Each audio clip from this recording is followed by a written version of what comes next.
Is it on? Yes. Okay. Hey, what's up, guys? We're going to go over the front squat today. There's going to be a couple different things. From the hips up, we're going to talk about the thoracic extension, big chest, activating the lats. And then the hips south, or below the hips, we're going to talk about that hip wink and where we should kind of go up or go down. Also, we're going to talk about the knee flare, okay? The importance of a knee flare, but only if you earn the right. So the first things first is we're going to get underneath this bar in the front rack position. You can either use a 2-finger grip or a 3-finger grip. I prefer a 2-finger grip. It allows more range of motion in my fingers, wrists, forearms, and elbows. I'm going to have my fingers or my grip right outside of my shoulders.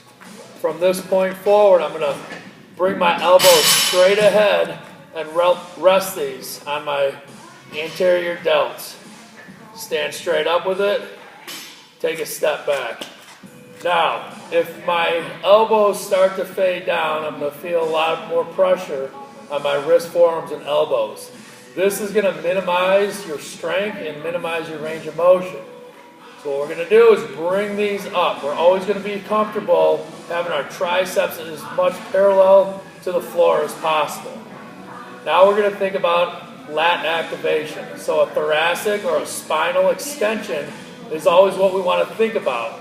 Pulling those shoulders back and the decompression, or pulling those shoulders down towards the hip. Really, you can hear it in my voice how now I'm bracing my spine, okay? Now what we're going to do is before the descent, we're going to make sure that our feet are right underneath our shoulders, okay, in our squat position. If you have a little bit of a toe flare, that's okay, but this is not an athletic position and this is not what we want. We're going to go as straight as possible, really increasing the flexibility of our ankle and knees. So from right here, I'm going to descend, taking a big deep breath. My knees will go out. Now this is called the knee flare. As long as my shoes don't roll over, I can continue with the knee flare, allowing my hip to drop down. Once my hip drops, I can fire my glutes. Okay?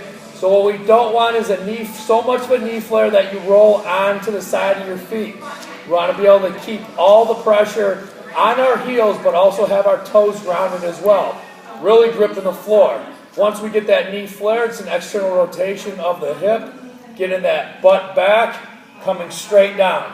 Now, if I could stay postured, meaning a big chest and a neutral spine, I could come all the way down and go back up. If I break at any time, I must stop the movement or the descent and come straight back up. Now also we want to talk about the hips.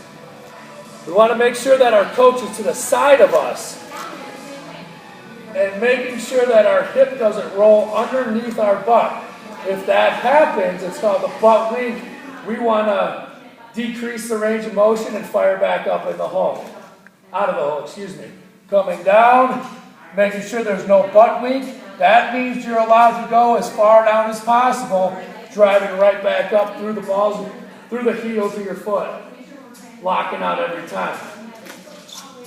Now, the movement is not done once you stop or once you're in the neutral position.